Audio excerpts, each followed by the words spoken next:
राम राम साहब। राम राम। आप मतलब मैं चिन्ह नहीं पाता हूँ। मैं जीवन ठाकुर। जीवन ठाकुर? ठाकुर बिल्डर्स रायपुर से। ठाकुर बिल्डर्स रायपुर से? बैठा जा साहब बर चाय लान। हाँ। देखो साहब, हमला कोई जमीन वमीन नहीं बेचना है भाई। मोला एक गांव देहात से कोनो लेना देना नहीं है। एक घर में जी हाँ जानवर और इंसान एक संग रहते। ठाकुर साहब, जेल आप मन जानवर कहा था ना, वो है गौ माता हरे। गांव के मन घर में रखते हैं और पूजा करते हैं। ये कोई शहर नो है जी हाँ कुकुर ला घर में रखते हैं और गौ माता ला रोड में छोड़ देते हैं। ठीक है, मैं यहाँ कोनो उपदेश सुने बर नहीं आए हूँ।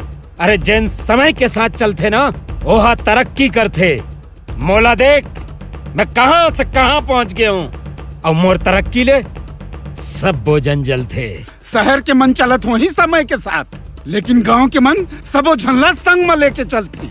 आज तुम्हार पाछू माँ सब जलने वाला है, लेकिन हमार पाछू, अरे हमार पाछू सब सुख दुख में साथ देने वाला है।